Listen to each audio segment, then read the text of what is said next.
কবি বলেছেন, সময় নষ্ট করলে জীবনের 12টা বাজতে হবে না কো দেরি, হিসাব বারবার বুঝিয়ে দেয় সময় এক আজব ঘড়ি। ভুল করার পর শুধরানোর সুযোগ থাকে না সময়ের অভাবে, অজুহাত দেওয়ার অভ্যাসটা মিশে আছে কিছু মানুষের স্বভাবে। ঘড়ি থেমে গেলেও সময় থেমে যায় না, চলে আপন গতিতে। ঘুরে দাঁড়ানোর সাহস থাকলে তুমিও সফল হবে, যা কিছু থাক না অতীতে। ছোট্ট একটা শিক্ষণীয় গল্প শোনাবো বন্ধুরা আপনাদেরকে। এক মানুষ রাত্রে পুকুর পাশ দিয়ে যাচ্ছিল, পুকুর না, নদীর ধার দিয়ে যাচ্ছিল আর কি। তো হঠাৎ একটা পাথরের বস্তায় হোঁচট খেয়ে সে পড়ে গেল এবং সে খুব রাগান্বিত হয়ে বস্তাটা অন্ধকারের মধ্যে খুঁজে বের করে একটা একটা করে পাথর নিক্ষেপ করছে নদীতে। এরকম নিক্ষেপ করতে করতেই অনেক সময় পরে সকাল হয়ে গিয়েছে।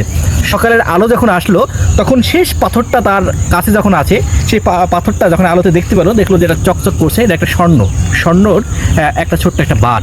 তো মানুষটি যখন দেখতে পেলো যে আমি এতক্ষণ ধরে এই সারা রাত ভরে যে পাথরগুলো ফেলছিলাম সেটা প্রত্যেকটাই ছিল স্বর্ণের টুকরো, স্বর্ণের বার, তখন এই মানুষটি আসলে অবাক হলো এবং হতাশ হলো যে আমি কি করলাম, হায় হায়, যে সারা রাত ধরে আমি এক বস্তা, আমাকে এই সৃষ্টিকর্তা আমাকে এই আমার ভাগ্যকে এক বস্তা স্বর্ণ দিয়েছিল, সেগুলো আমি অবহেলায় মানে অসাবধানতা বশত আমি নদীতে নিক্ষেপ করে দিলাম। তো আমাদের মাঝে এরকম কিছু মানুষ আছে যারা প্রতিনিয়তই মূল্যবান সময়টিকে নষ্ট করছে। জীবনের একটা পর্যায়ে, একটা প্রান্তে, একটা সময়ে, একটা জায়গাতে এসে আমাদের মনে হবে যে আমরা কি করেছি আমাদের অতীতে, আমাদের জীবনটাই সারা জীবন ধরে আমরা কি করলাম। হঠাৎ অনেক ছোটো ছোটো বাচ্চা কিন্তু তাদের বাবাকে বলে থাকে, রাগে হোক, খুবই হোক, ভালোবেসে হোক, মজাতে হোক, বলে থাকে যে কি করেছো তুমি তোমার জীবনে।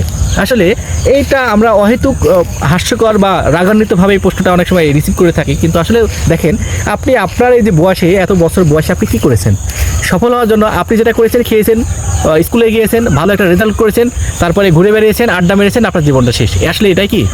জীবনের প্রত্যেকটা সময়ের খুব গুরুত্বপূর্ণ মূল্য দিতে হবে আপনাদেরকে। তাছাড়া কিন্তু জীবনে 12টা বেজে যাবে, যেমন প্রতিনিয়ত ঘুরতে বেজে যায়, আপনার ঘড়িটা নষ্ট হয়ে যাবে ঠিকই এক সময়, কিন্তু যে সময়ের গতি সেটা কিন্তু চলতেই থাকবে। আর এই চলতে চলতে হঠাৎ কোনো এক সময় মনে হবে যে আপনি কিছুই করেননি, আপনি জীবনে অনেকগুলো ভুল করেছেন। এই ভুল শুধরানোর সময়টাও আপনি কিন্তু পাবেন না।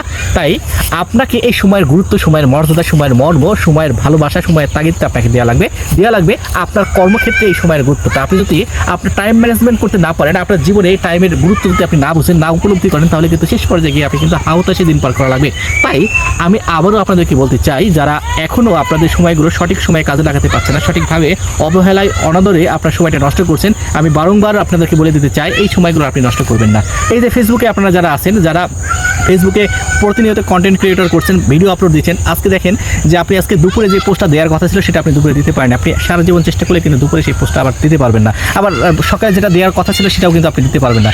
অনুরূপভাবে আপনার জীবনে আপনি যে সকল ঘটনাগুলো অতীতে ফেলে এসেছেন সেটা কিন্তু আপনি আর পূরণ করতে পারবেন না। তাই ভবিষ্যতে যে সময়টা আছে সেই সময়টা আপনারা কাজে লাগান। আমরা আমাদের সফলতার দিকে এগিয়ে যেতে আমরা চাই এবং আশা করি আমরা আমাদের সফলতা ছিনিয়ে নিয়ে আসতে পারবো। ধন্যবাদ। সকলের জীবনে সুস্বাস্থ্য, সর্বমঙ্গল কামনা করে এখনকার মতো বিদায় নিচ্ছি। ধন্যবাদ আপনাদেরকে।